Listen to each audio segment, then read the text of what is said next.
services. So thanks for bringing me in. Thanks for pushing me to do a talk on something I'm not usually talking about. I usually talk about sexual ethics and my sexual ethics curriculum.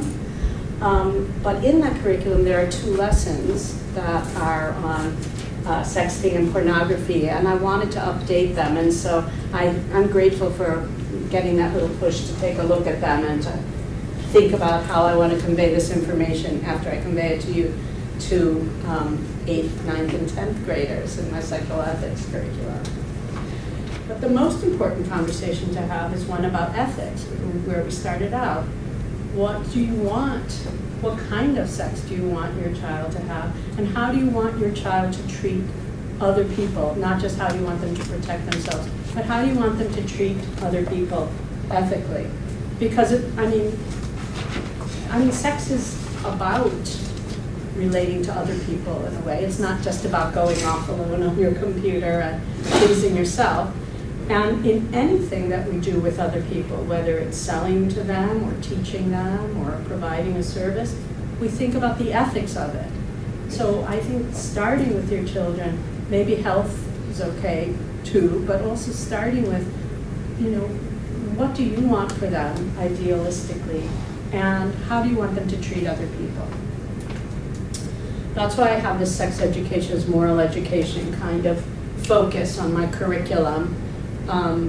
That's in this book, but also it's on this webpage too. I put up we're starting a podcast where a really cool PhD student of mine and I chit-chat about sex and ethics. The second, we've only done 2, and the second one was about rape jokes and thinking about why we think they're funny and what to do about them. I have a Twitter account and an Instagram account. I really just want to promote people considering ethics. And I'm a little worried that the new trend is going to be consent education, because I do think consent is not enough, that we need more than a contract. Treating somebody ethically isn't all about just what you're legally or contractually supposed to do. It's about caring and mutuality and consideration of the person. So I think we need sex ed that teaches kids how to be sexual citizens, how to consider their behavior towards others from an ethical perspective, and to think through their positions about things in society. How do they reason about prostitution, about trafficking, about pornography? I mean, from a social studies perspective, not just a health and risk perspective, but they're citizens. They're people who are going to be making decisions about this in the real world and who might have an influence. So incorporating this into the social studies curriculum is, and with a little bit of philosophy, is really important.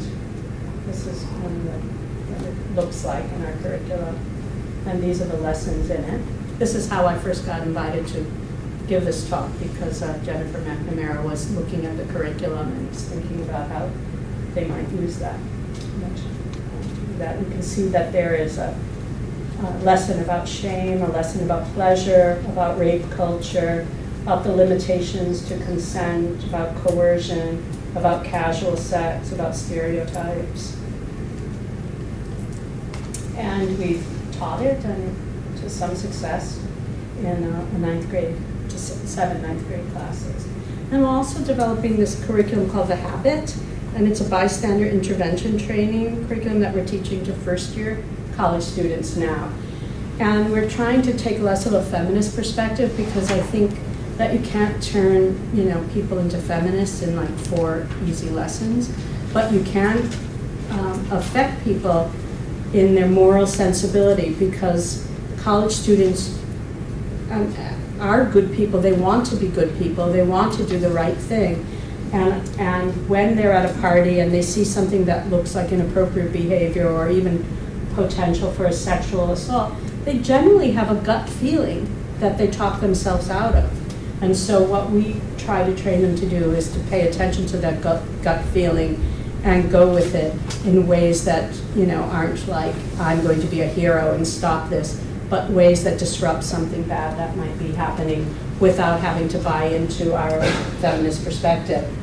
We like to say bros before pros. We call pros the people in the classroom who already are feminist and know that there's a lot in college parties that is not fair to women, and a lot of taking advantage of drunk women. But the bros are the people that we really want to convince because, you know, as mother of sons, and you have sons too, they're people who want to be good people and who themselves are uncomfortable with some of the yuckiness that's going on and need to step up. So that's it, and it reminds me of somebody in the last talk whose son told her, 13-year-old son told her what to do at these slumber parties, doesn't know what to do when the guys get together and they look at porn together, and it's mostly an atmosphere of, yuck, look what they're doing, oh, is that gross? So they're looking at demeaning porn together in a way that's sort of uncomfortable for him, but that he wants to be cool, so he doesn't want to say, maybe we shouldn't do this, but you don't do that. And so, you know, my advice for those situations like that is that you're not just responsible for your own kid. You're responsible for everyone else's kids too. And when those boys are together, you sit them all down and talk to them about, you know, what's right and what they probably know in their gut feelings is right or versus demeaning or degrading to women or girls, many of whom they're very close to in their lives. So that's it. I'm sorry I went on so long, only 10 minutes for questions, but thank you for coming.